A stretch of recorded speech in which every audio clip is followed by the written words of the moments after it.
My name is Denise Marie Thyler with Garden State Adventures. Today we're in the Delaware Water Gap, about to embark on a canoe and kayak trip. Today we'll be joined by various environmental and conservation groups as we explore the wild and scenic Delaware River. Our goals will be to learn the environmental issues and how they impact the waterways that we'll be traveling upon. We'll be starting here from Smithfield Beach, paddling down about 10 miles until we get to the Portland-Columbia pedestrian bridge. We will be making a stop at Kittatinny Point, and there we'll talk about the impacts of burning coal and what we can do to protect ourselves, our families, and our environment. We hope that our paddle down the river will allow you to enjoy the surrounding beauty while provoking thoughts about how we can preserve our natural resources. Come join us.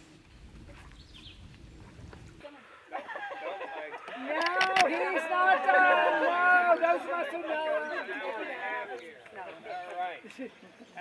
Hi, I'm standing here with Christine Gould, who's the field organizer for the Sierra Club. Hi, Christine. How are you today? I'm good. How are you? I'm doing well. Well, it looks like we have a fairly good day here. We have got a lot of kayakers and canoeists getting into the waters. Yep.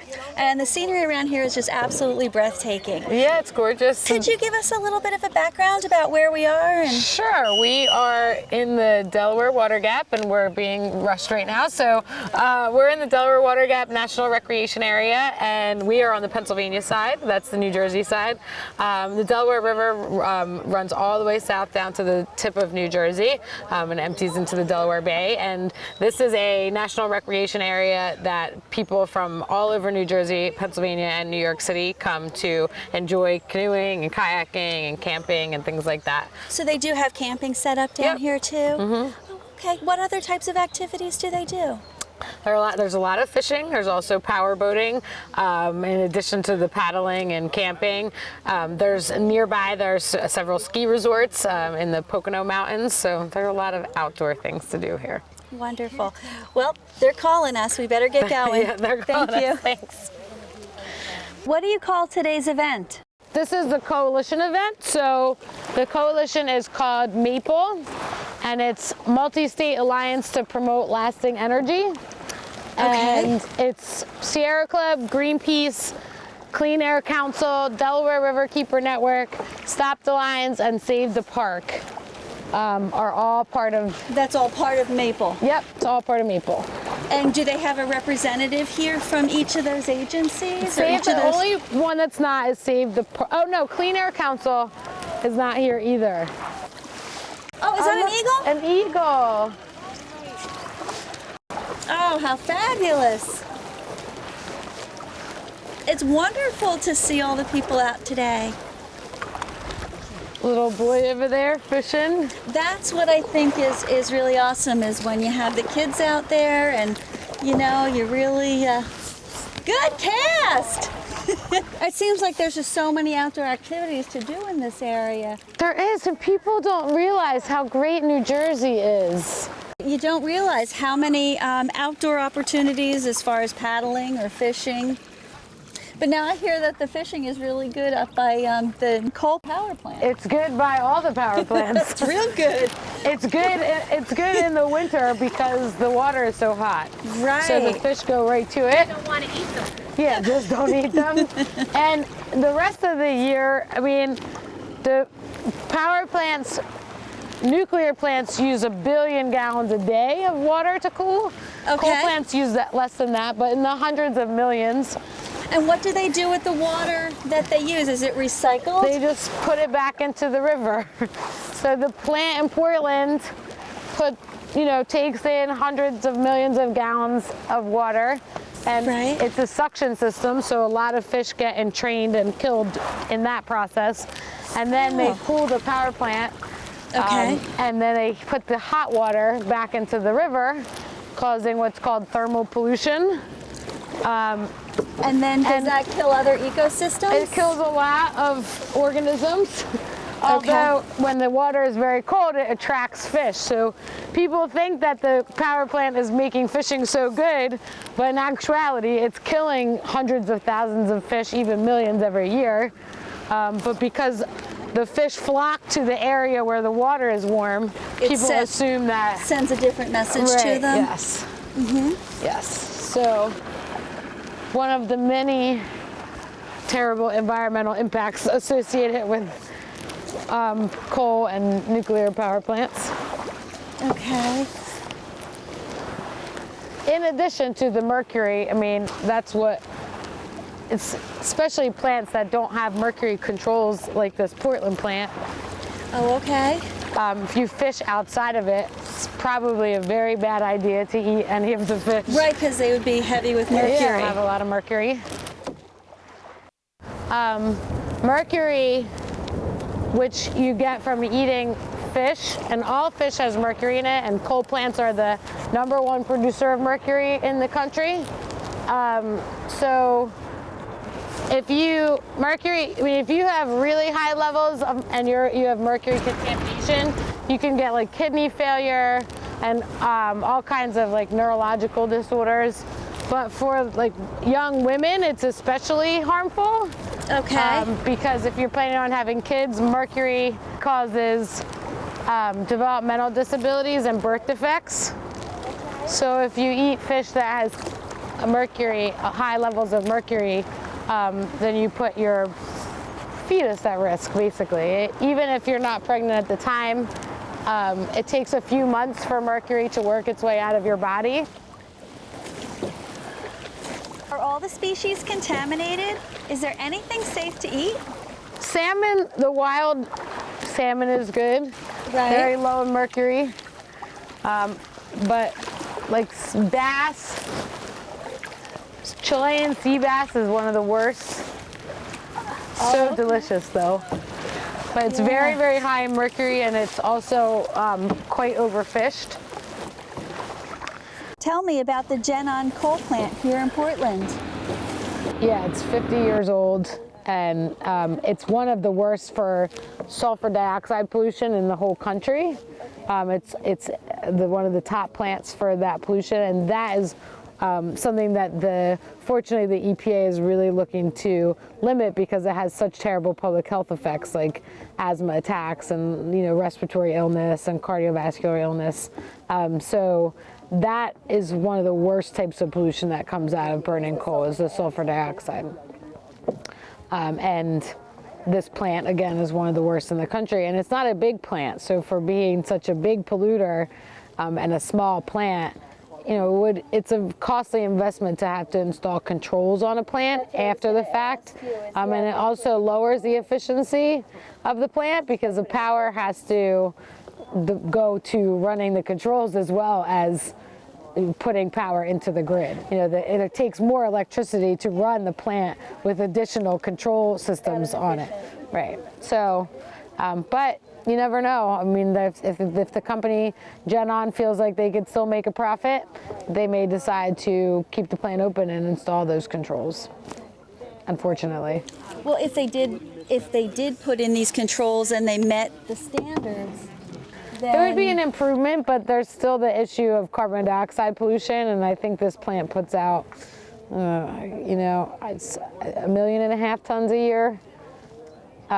So that would, the controls would be an improvement for that particular chemical, right, but not for the general. Right, the general. And right. what kind of effects do we see from the sulfur dioxide? Well, Warren County asthma, Warren County, there's no doubt there's been many studies that has a disproportionately high asthma rate, Warren County, New Jersey. Okay. And there was a physician that spoke at the hearing who did a study about Warren County's asthma rate. So that's, and they're saying it's it can be directly or indirectly? Yeah, there's really no other reason that asthma would be so high in this area because they don't have a whole lot of industry, obviously. Right. And there are also not a lot of people, which means not a lot of cars. Okay. It's a low population density, so there's not a lot of transportation related pollution. So it has to come from somewhere that, right. And they know they know that it's emitting 30,000 tons of sulfur dioxide every year. That's not up for debate. And then, there is a link between sulfur dioxide pollution and asthma attacks. As New Jerseyans, we generate enough of our own power. Why are we having to import power? Well, we do have a lot of congestion in North Jersey in terms of power, just because there are so many people. Okay. Northeastern New Jersey. Okay. But there are power plants in that region. So the right now we don't have any power needs in that area, but there's this anticipation that it's going to grow. The need for power is going to grow, the demand.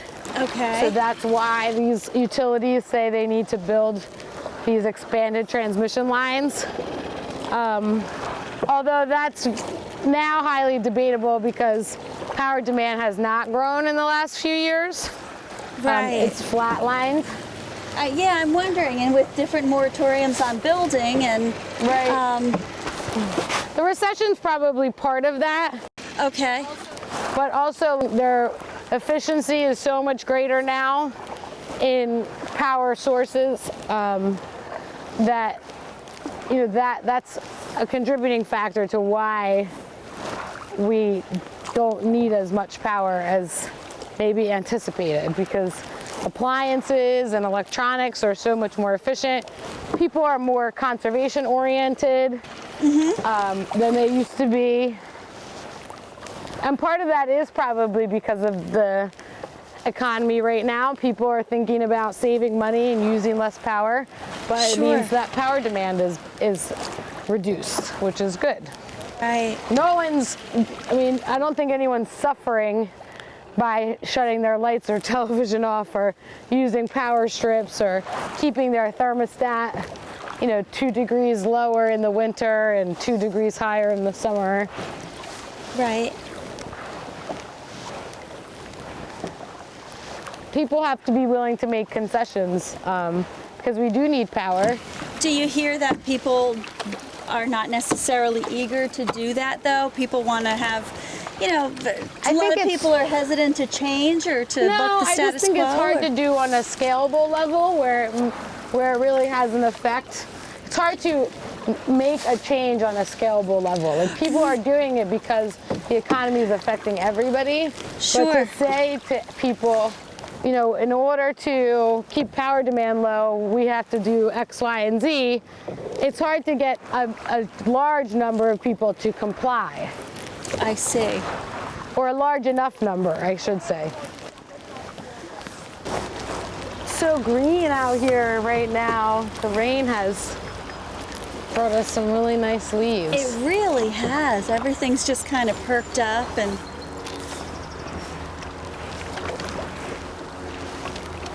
I'm here with Fred Stein with the Delaware Riverkeeper Network. Fred, can you tell us a little bit about your organization? Well, the Delaware Riverkeeper Network is a nonprofit environmental advocacy organization. We started back in 1988. There's 15 employees, we're a couple of attorneys, specialists in restoration, and citizen action, citizen organizing. We get people excited and engaged about protecting the creeks and streams that flow through their neighborhoods, because as those improve and get better and healthier, they flow into the Delaware River, and the Delaware River then can continue to get stronger and healthier too. Terrific. Well, it seems like we have a lot of people engaged and excited to be out here today. Can you tell us what part you're doing in taking part in this flotilla?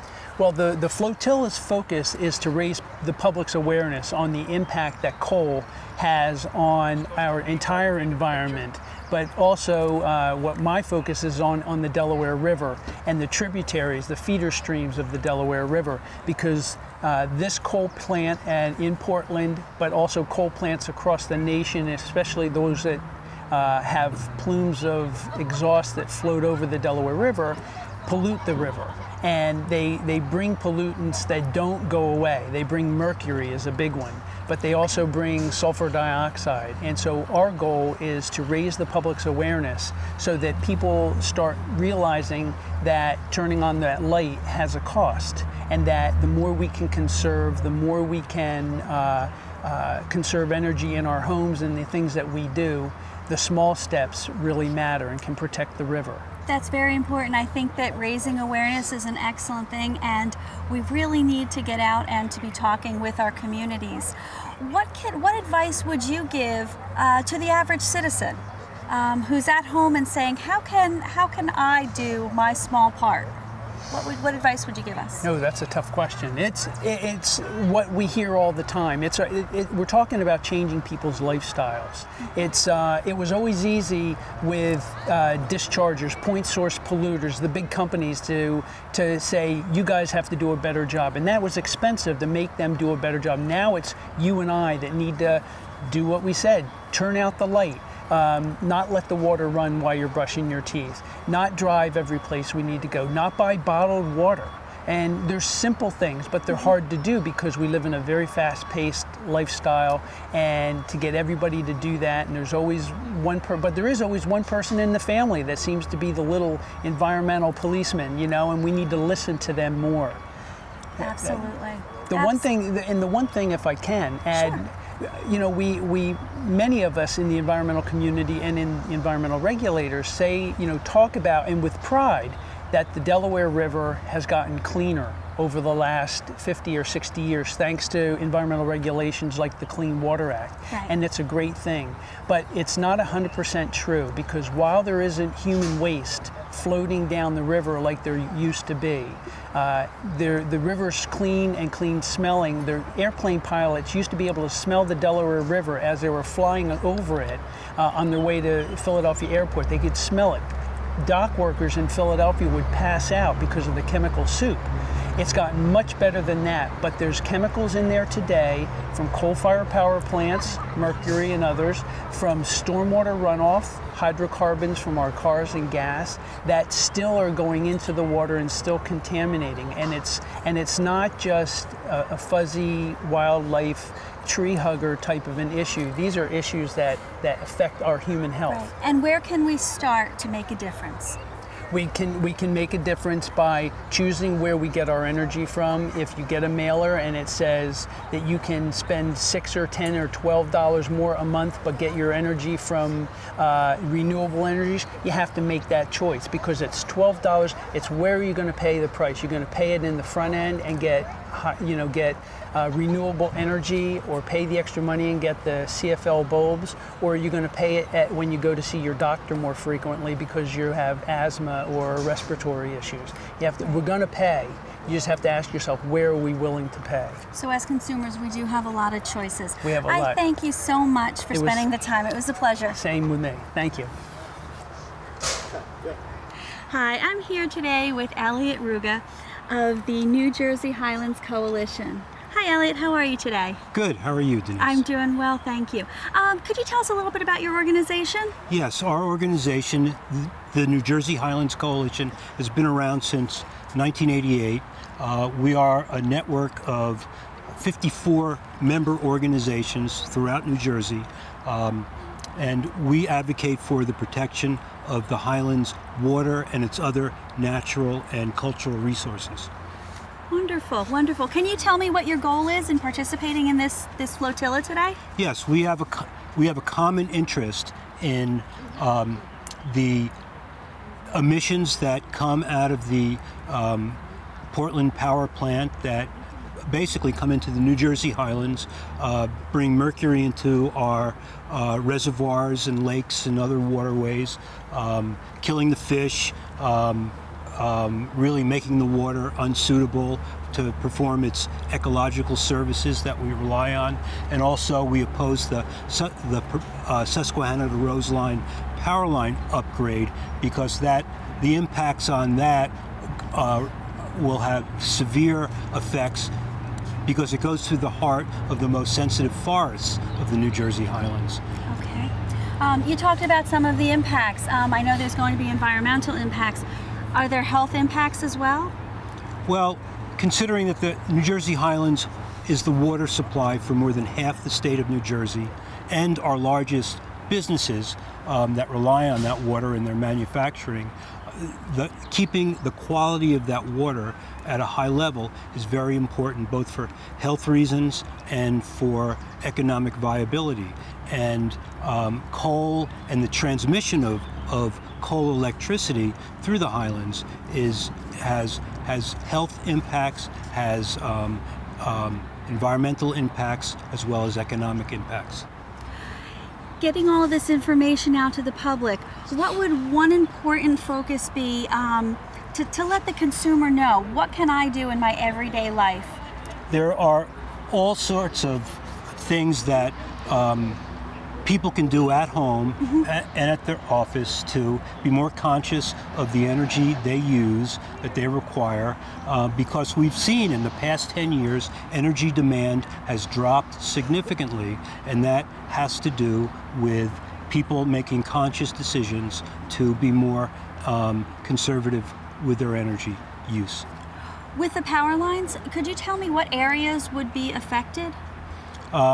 It goes through the northern part of the highlands from the Delaware Water Gap National Recreation Area to East Hanover in New Jersey, which is part of the highlands. It really goes through 3 counties, about 16 municipalities, and through our most sensitive forests that are our most important watersheds. Well, thank you very much, Elliot. I appreciate you coming out to help educate and to help raise awareness. Thank you, Denise. Thank you. Hi, I'm here with Tom Hill with Stop the Lines. Tom, tell me what Stop the Lines is all about. Stop the Lines is a grassroots organization that we started to make the public aware of the Susquehanna-Roseland project, a large power line upgrade that's coming through from central Pennsylvania through the northern Jersey highlands to Roseland, New Jersey.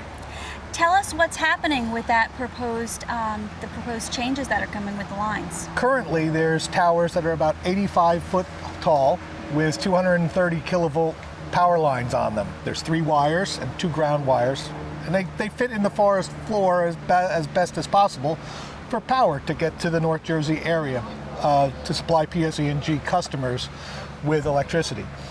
They're proposing to increase the height, is my understanding. What's the reasoning behind increasing the height? Well, and how will that impact our environment? In order to increase the height, because they need to get higher power wires up and out of the way, they need to increase the tower height to approximately 180 foot average tower. Some are going to be a little bit higher, some are going to be a little bit lower. The extra power line they're going to bring in is a 500 kilovolt line. Some people think it's just twice the amount of power that the 230 is, but it really carries 7 times the amount of power. They claim because they need this power for the excess growth in New Jersey, and yet the places they're bringing this power to don't have any room to grow. The counties are pretty much built out. Okay. How will it impact the environment if we go in to increase these towers? Well, the towers need to be in foundations about 45 feet deep, so they'll need to excavate large holes 45 feet deep and fill them with concrete. If this was a necessary project, it would be one thing to allow this. They truly haven't shown me that it's a necessary project. They've just said, we've done studies and it's necessary. I've asked for the studies, my group has asked for the studies, and they've never provided them. So we're not sure that the need is there. It's a project based mostly on greed, and unfortunately the companies that are doing it are not even using their own money. They're using your money, my money, 13 states worth of people's money to do this project. The proposed project that we're talking about, will that affect the Appalachian Trail, and how will it displace anyone? If the project goes through as planned, it's got to cross the Appalachian Trail, and the trail will actually be shut down during construction for a month to 2 months, probably during prime hiking season when the through hikers are there, and even the day hikers. After it's done, if it's done as planned, they will have these huge towers and lots of wires hanging in the air. And it will be an eyesore and a travesty to allow this to be done in the Delaware Water Gap National Recreation Area. Today you participated with the Clean Flotilla. What are you doing for other movements to get your message out to educate the public? Stop the Lines was really formed to inform the towns and the townspeople of the process of this project as it goes through, and to inform the public where to show up and how to speak out to make sure their voice is heard. We're hoping in opposition of the project. In the meantime, what would you say to the lay people, to the consumer at home in their household? What can they do to be proactive to protect the environment? To protect the environment, they should be doing the best they can to shut down electric use when they're not using it. That means unplug those vampire devices, the little power cubes that sit in your wall, and when they're not charging something actively. Turning off lights as you do it, living at a higher temperature during the summer and a lower temperature during the winter if you use electric heat. Okay. How about some of the larger companies and universities doing brownouts? Is that a possibility? Brownouts, it's really called demand response. Demand response, and that's turning down the electric use when things get hot. Turning off the air conditioning in a section that is not being used and letting the room get hot, and then cooling it down at night with natural sources. So all those things benefit the universities by them getting a better electric rate throughout the year. So they're getting paid to conserve energy. This will be coming to the residential area shortly, so keep your eyes and ears open for those residential demand response things when they're available, and try to participate. Excellent. Well, thank you so much, Tom. I hope you had as much fun out there as I did. I certainly did. Thank you so much. Very Take much. care.